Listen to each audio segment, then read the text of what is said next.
Section 20 of Lovecraft's Influences and Favorites.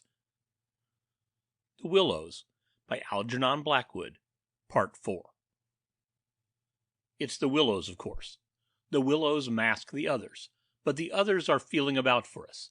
If we let our minds betray our fear, we're lost, utterly lost. He looked at me with an expression so calm, so determined, so sincere, that I no longer had any doubts as to his sanity. He was as sane as any man ever was. If we can hold out through the night, he added, we may get off in the daylight unnoticed, or rather, undiscovered. But you really think a sacrifice would— That gong-like humming came down very close over our heads as I spoke, but it was my friend's scared face that really stopped my mouth. Hush, he whispered, holding up his hand. Do not mention them more than you can help. Do not refer to them by name. To name is to reveal. It is the inevitable clue, and our only hope lies in ignoring them in order that they may ignore us. Even in thought? He was extraordinarily agitated. Especially in thought. Our thoughts make spirals in their world. We must keep them out of our minds at all costs if possible. I raked the fire together to prevent the darkness having everything its own way. I never longed for the sun as I longed for it then in the awful blackness of that summer night. Were you awake all last night? He went on suddenly. I slept badly a little after dawn, I replied evasively, trying to follow his instructions, which I knew instinctively were true. But the wind, of course. I know. But the wind won't account for all the noises. Then you heard it too? The multiplying countless little footsteps I heard, he said, adding after a moment's hesitation. And that other sound. You mean above the tent, and the pressing down upon us of something tremendous, gigantic? He nodded significantly. It was like the beginning of a sort of inner suffocation, I said. Partly, yes. It seemed to me that the weight of the atmosphere had been altered, had increased enormously so that we should have been crushed. And that, I went on, determined to have it all out, pointing upward where the gong-like note hummed ceaselessly, rising and falling like wind. What do you make of that? It's their sound, he whispered gravely. It's the sound of their world, the humming in their region. The division here is so thin that it leaks through somehow. But if you listen carefully, you'll find it's not above so much as around us. It's in the willows. It's the willows themselves humming, because here the willows have been made symbols of the forces that are against us. I could not follow exactly what he meant by this, yet the thought and idea in my mind were beyond question the thought and idea in his. I realized what he realized, only with less power of analysis than his. It was on the tip of my tongue to tell him at last about my hallucination of the ascending figures in the moving bushes, when he suddenly thrust his face again close into mine across the firelight and began to speak in a very earnest whisper. He amazed me by his calmness and pluck, his apparent control of the situation. This man I had for years deemed unimaginative, stolid. Now listen, he said. The only thing for us to do is go on as though nothing has happened, follow our usual habits, go to bed, and so forth. Pretend we feel nothing and notice nothing. It is a question wholly of the mind, and the less we think about them, the better our chance of escape. Above all, don't think, for what you think happens.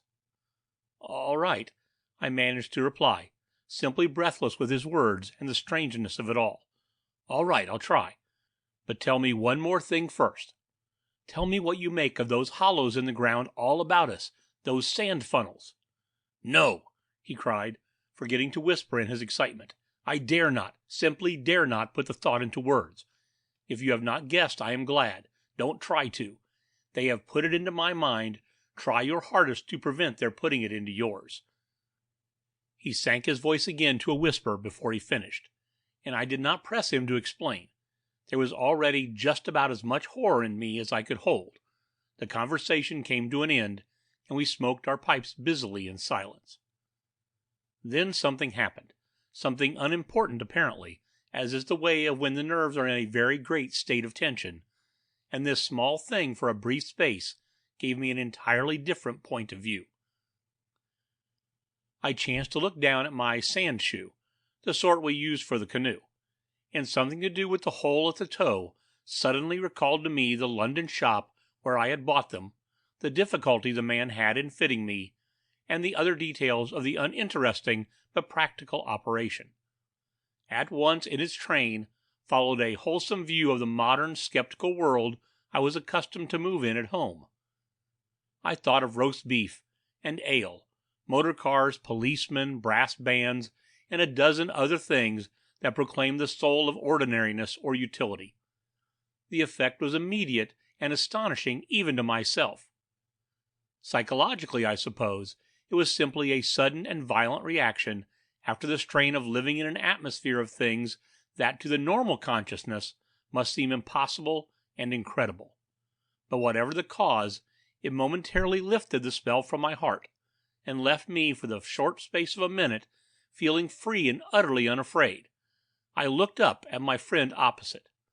"You damned old pagan!" I cried, laughing aloud in his face. "You imaginative idiot! You superstitious idolater! You—" I stopped in the middle, seized anew by the old horror.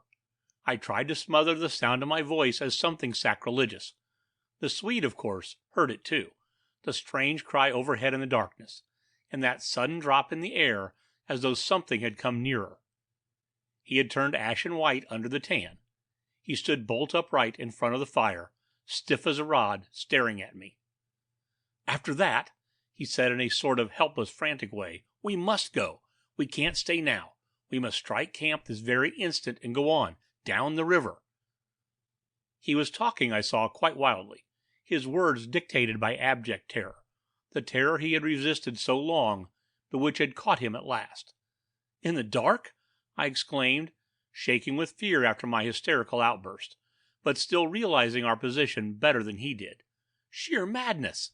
The river's in flood, and we've only got a single paddle. Besides, we only go deeper into their country. There's nothing ahead for 50 miles but willows, willows, willows." He sat down again in a state of semi-collapse. The positions, by one of those kaleidoscopic changes nature loves, were suddenly reversed, and the control of our forces passed over into my hands. His mind at last had reached the point where it was beginning to weaken. "What on earth possessed you to do such a thing?" he whispered with the awe of genuine terror in his voice and face. I crossed round to his side of the fire. I took both his hands in mine, kneeling down beside him and looking straight into his frightened eyes. "We'll make one more blaze," I said firmly, "and then turn in for the night. At sunrise we'll be off full speed for Comorn. Now pull yourself together a bit, and remember your own advice about not thinking fear." He said no more, and I saw that he would agree and obey. In some measure, too, it was sort of relief to get up and make an excursion into the darkness for more wood. We kept close together, almost touching, groping among the bushes and along the bank. The humming overhead never ceased, but seemed to me to grow louder as we increased our distance from the fire. It was shivery work. We were grubbing away in the middle of a thickish clump of willows, where some driftwood from a former flood had caught high among the branches, when my body was seized in a grip that made me half drop upon the sand. It was the Swede. He had fallen against me and was clutching me for support. I heard his breath coming and going in short gasps. "Look, by my soul!" he whispered, and for the first time in my experience I knew what it was to hear tears of terror in a human voice. He was pointing to the fire, some 50 feet away. I followed the direction of his finger, and I swear my heart missed a beat. There, in front of the dim glow, something was moving. I saw it through a veil that hung before my eyes like the gauze drop curtain used at the back of the theater, hazily, a little. It was neither a human figure nor an animal. To me it gave the strange impression of being as large as several animals grouped together, like horses 2 or 3 moving slowly. The Swede, too, got a similar result, though expressing it differently, for he thought it was shaped and sized like a clump of willow bushes, rounded at the top, and moving all over upon its surface, "coiling upon itself like smoke," he said afterwards. I watched it settle downwards through the bushes, he sobbed at me. Look, by God, it's coming this way. Oh, oh, he gave a kind of whistling cry. They've found us. I gave one terrified glance, which just enabled me to see that the shadowy form was swinging towards us through the bushes, and then I collapsed backwards with a crash into the branches. These failed, of course, to support my weight, so that with the Swede on top of me, we fell in a struggling heap upon the sand. I really hardly knew what was happening. I was conscious only of a sort of enveloping sensation of icy fear that plucked the nerves out of their fleshly covering, twisted them this way and that, and replaced them quivering. My eyes were tightly shut. Something in my throat choked me.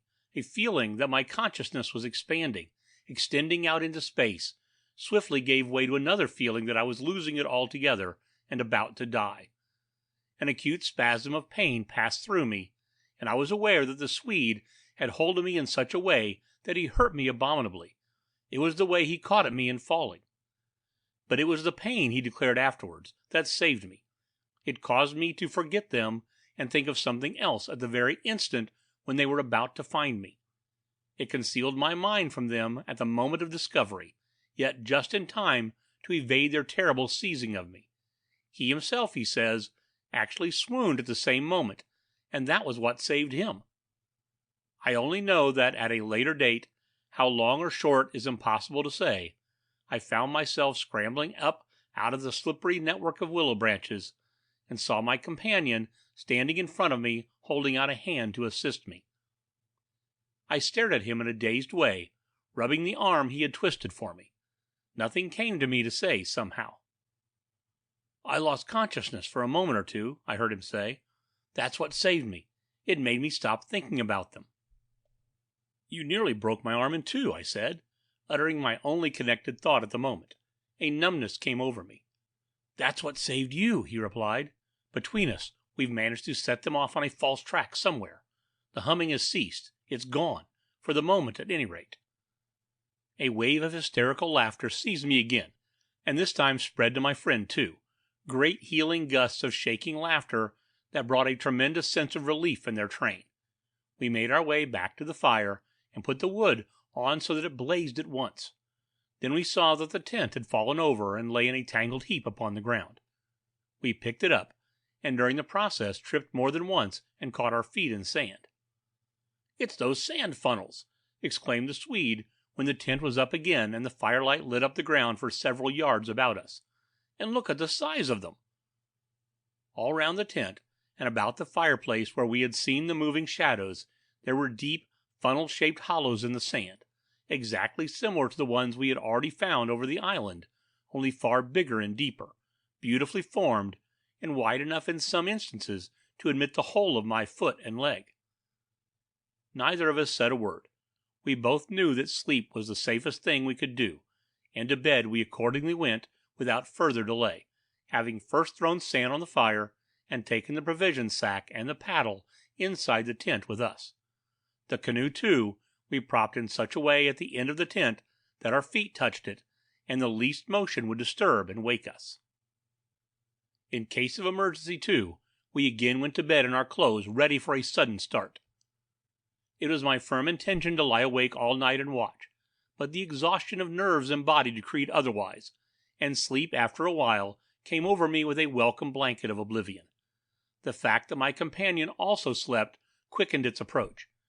At first he fidgeted and constantly sat up, asking me if I heard this or heard that. He tossed about on his cork mattress and said the tent was moving and the river had risen over the point of the island. But each time I went out to look, I returned with the report that all was well, and finally he grew calmer and lay still. Then at length his breathing became regular, and I heard unmistakable sounds of snoring, the first and only time in my life when snoring has been a welcome and calming influence. This, I remember, was the last thing in my mind before dozing off. A difficulty in breathing woke me, and I found the blanket over my face, but something else besides the blanket was pressing upon me, and my first thought was that my companion had rolled off his mattress onto my own in his sleep. I called to him and sat up, and at that same moment it came to me that the tent was surrounded. That sound of multitudinous soft pattering was again audible outside, filling the night with horror.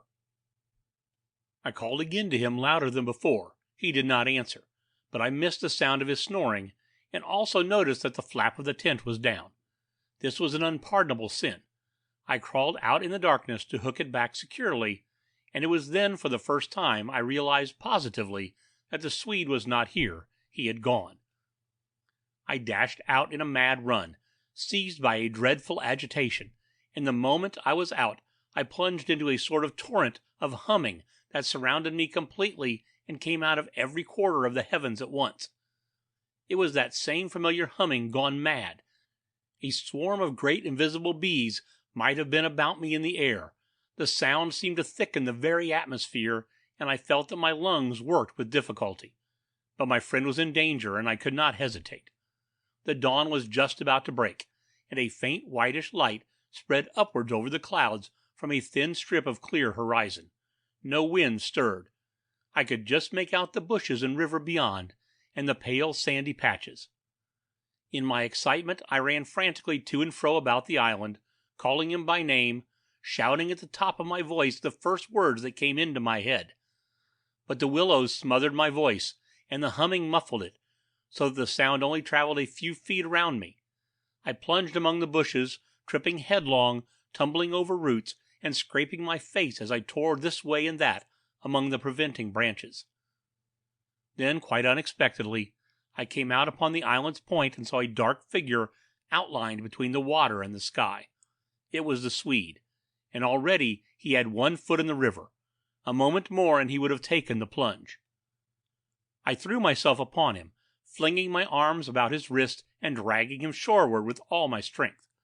Of course he struggled furiously, making a noise all the time, just like that cursed humming, and using the most outlandish phrases in his anger about going inside to them, and taking the way of the water and the wind, and God only knows what more besides, that I tried in vain to recall afterwards, but which turned me sick with horror and amazement as I listened.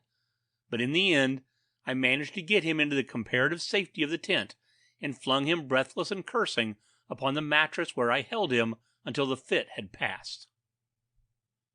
I think the suddenness with which it all went and he grew calm, coinciding as it did with the equally abrupt cessation of the humming and pattering outside, I think this was almost the strangest part of the whole business perhaps, for he had just opened his eyes and turned his tired face up to me, so that the dawn threw a pale light upon it through the doorway, and said, for all the world just like a frightened child, "My life, old man, it's my life I owe you, but it's all over now anyhow. They found a victim in our place." Then he dropped back upon his blankets and went to sleep literally under my eyes. He simply collapsed and began to snore again as healthily as though nothing had happened and he had never tried to offer his own life as a sacrifice by drowning. And when the sunlight woke him 3 hours later, hours of ceaseless vigil for me, it became so clear to me that he remembered absolutely nothing of what he had attempted to do, that I deemed it wise to hold my peace and ask no dangerous questions. He woke naturally and easily, as I have said, when the sun was already high in a windless, hot sky, and he at once got up and set about the preparation of the fire for breakfast.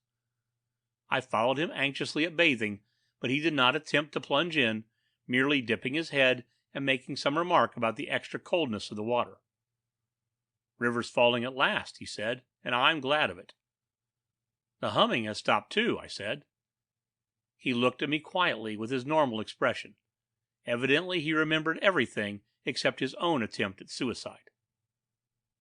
"Everything has stopped," he said, "because—" He hesitated, but I knew some reference to that remark he had made just before he fainted was in his mind, and I was determined to know it. "Because they found another victim," I said, forcing a little laugh. "Exactly," he answered. "Exactly. I feel as positive of it as though I feel quite safe again, I mean," he finished. Then he began to look curiously about him. The sunlight lay in hot patches on the sand. There was no wind. The willows were motionless. He slowly rose to feet. "Come," he said, I think if we look, we shall find it." He started off on a run, and I followed him. He kept to the banks, poking with a stick among the sandy bays and caves and little backwaters, myself always close on his heels. "Ah!" he exclaimed presently. "Ah!" The tone of his voice somehow brought back to me a vivid sense of the horror of the last 24 hours, and I hurried up to join him. He was pointing with his stick at a large black object that lay half in the water and half on the sand. It appeared to be caught by some twisted willow roots, so that the river could not sweep it away. A few hours before, the spot must have been under water. "See," he said quietly, "the victim that has made our escape possible." And when I peered across his shoulder, I saw that his stick rested on the body of a man. He turned it over. It was the corpse of a peasant, and the face was hidden in the sand. Clearly the man had been drowned but a few hours before, and his body must have been swept down upon our island somewhere about the hour of the dawn, at the very time the fit had passed. "We must give it a decent burial, you know." "I suppose so," I replied. I shuddered a little in spite of myself, for there was something about the appearance of that poor drowned man that turned me cold. The Swede glanced up sharply at me, an undecipherable expression on his face, and began clambering down the bank. I followed him more leisurely. The current, I noticed, had torn away much of the clothing from the body, so that the neck and part of the chest lay bare. Halfway down the bank, my companion suddenly stopped and held up his hand in warning, but either my foot slipped, or I had gained too much momentum to bring myself quickly to a halt, for I bumped into him and sent him forward with a sort of leap to save himself. We tumbled together onto the hard sand, so that our feet splashed into the water, and before anything could be done, we had collided a little heavily against the corpse. The Swede uttered a sharp cry, and I sprang back as if I had been shot. At the moment we touched the body, there rose from its surface the loud sound of humming, the sound of several hummings, which passed with a vast commotion as of winged things in the air about us, and disappeared upwards into the sky, growing fainter and fainter till they finally ceased in the distance. It was exactly as though we had disturbed some living yet invisible creatures at work. My companion clutched me, and I think I clutched him, but before either of us had time to properly recover from the unexpected shock, we saw that a movement of the current was turning the corpse round so that it became released from the grip of the willow roots. A moment later it had turned completely over, the dead face uppermost, staring at the sky. It lay on the edge of the main stream. In another moment it would be swept away. The Swede started to save it, shouting again something I did not catch about a proper burial, and then abruptly dropped upon his knees on the sand and covered his eyes with his hands. I was beside him in an instant. I saw what he had seen. For just as the body swung round to the current, the face and the exposed chest turned full towards us, and showed plainly how the skin and flesh were indented with small hollows, beautifully formed, and exactly similar in shape and kind to the sand funnels that we had found all over the island. "Their mark," I heard my companion mutter under his breath. "Their awful mark." And when I turned my eyes again from his ghastly face to the river, the current had done its work, and the body had been swept away into mid-stream, and was already beyond our reach and almost out of sight, turning over and over on the waves like an otter. End of The Willows by Algernon Blackwood.